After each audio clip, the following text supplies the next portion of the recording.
Good morning, welcome to Morning Outlook. This is Kim speaking on Monday the 23rd of 12th. Okay, this is the last video for me this year. I'll be back on probably about the 3rd, I think it is, or something very similar, or 4th, or next year anyway. Just looking quickly, it may actually be the 6th. Just looking, yep, it won't be the 3rd.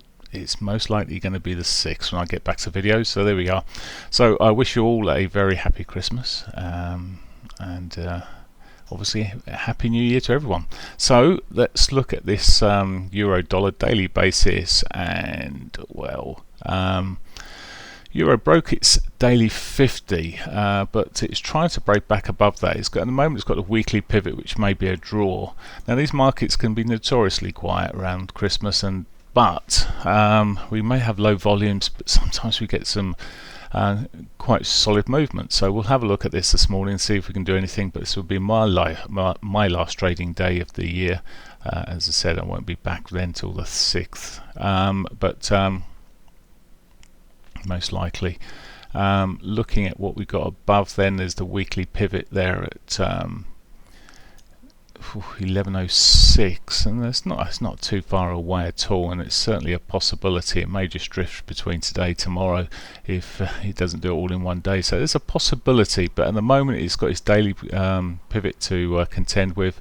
I'm just looking. In fact, it's got very little in the way of real movement beyond that, isn't it? But as I say, if it pushes on through there, that becomes the level. If you were looking to short this, well, I think there's a nice trend line running across the lows there. I would just be patient, wait for that to happen.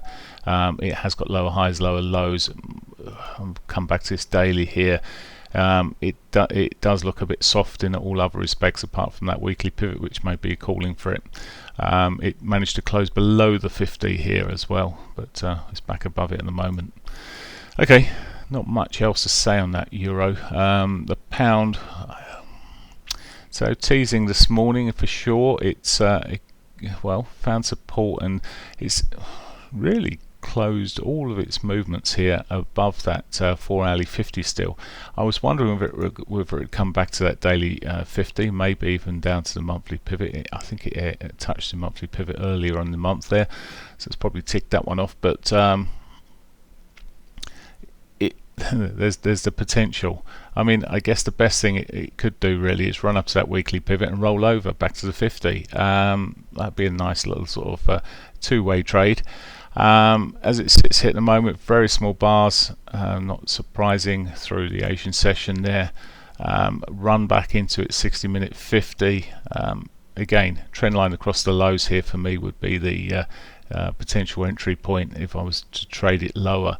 Now, probably hasn't got, well, I don't know, it's got a few pips down towards those lows, so it could be low then S1, but it may be one of those days where we don't get too much volatility. If we don't, well, the lows would be it. But as we look at it, there is the potential still to roll that way. Now, again, though, we have the weekly pivot above here. If it closes above that 60-minute 50, maybe that would be this signal that it's got enough strength to continue pushing. It's not managed to close above it yet since last Thursday, Friday. Both days had a prod over it, but never managed to get and close through it. So maybe there's this point at some point that it's going to close, but for now looks soft if anything, and as I said, break that trend line for me would be the potential for the downside. As to pound, dollar yen has been easing up, but it's still in this very tight range. I can't see how I'd be wanting to trade that as it sits, or maybe it's going to break out of this tight range. It's back to its 4-hourly 50 there, below its weekly pivot. It doesn't look overly appealing to me. Maybe I'm seeing some strength coming through the Asian session there, but you see this turn around so quickly, I think I'll just leave it anyway. Aussie dollar. Okay, so the Aussie dollar's continuing its route. It's tested that 200 again on Friday. It's pushed through it today, still pushing up at the moment. I think the Chinese news maybe on tariffs may be helping quite some, and hence why we may be heading up there. So there is the weekly pivot below if it was to start rolling, and you could be looking at this 4-hourly chart to gauge that, or even 60-minute, just looking for a break of the sort of 34 sort of, or even 50 area. Very conservative point, but there is a bit of, always a bit of divergence. There's a bit of divergence across the highs here, a bit double divergence running across the highs here. So yeah, maybe a bit softish as it's trying to push further up there, but yeah, may roll over. That's the Aussie, and it's got, as I say, got the target of the daily and weekly at the moment. And finally, the Canadian dollar. So the Canadian dollar didn't like the data last week. It's dancing around, but overall, it's been trending upwards a little bit here. But actually, the daily point of view, we're still in this solid downtrend, lower highs, lower lows. It's just that short-term trend it's changed. Even the 4 hours here, still good downward trend. Maybe a break of the trend line there would give the signal for again some further downside here. But seems to be going against the pound, the euro at the moment, and it may be. If we're seeing price of oil kick up, and I have to quickly flick to oil because I can't see that right this minute. You're going to show me oil? That'd be good.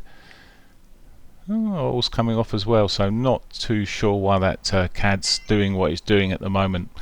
As it is, CAD's coming up, the oil's price coming off there, but the CAD is strengthening at this juncture.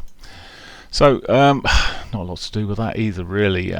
It's not a great intraday trade. We spend lots of time just consolidating or just marginal trends, so I'd leave that alone personally. But I'm sort of trying to work out, I think in this 60-minute time frame it's still showing signs of higher lows here. Maybe it's got further upside, but all the bigger pictures are a bit less clear. It's touched its weekly pivot. Maybe this wedgie sort of pattern here may be the end of it, and at some point it may break up towards that 31.85 area, maybe more. Okay, that's a CAD. Finally, New Zealand dollar. I'm only going to look at it on the higher time frames here. Been bullish on this for a long time now. Nothing much to change on that. It has got a weekly pivot, so at some point during this current week it may pop down to that, but at the moment it's pretty slow, but working its way to continue through maybe into the new year, maybe further. Looking at that daily 500 as the sort of next key point there, and then those prior highs there at 68. So it's a position trade I'm in here, so just leaving well alone. It's been a slow week last week, barely did anything. It popped down a little bit, popped back up a bit, and it's popping up again at the moment, but I'm looking at this for the long term. Okay, I say longer term. That's it for me. I wish you a great holidays, and I'll see you in the new year. Bye for now.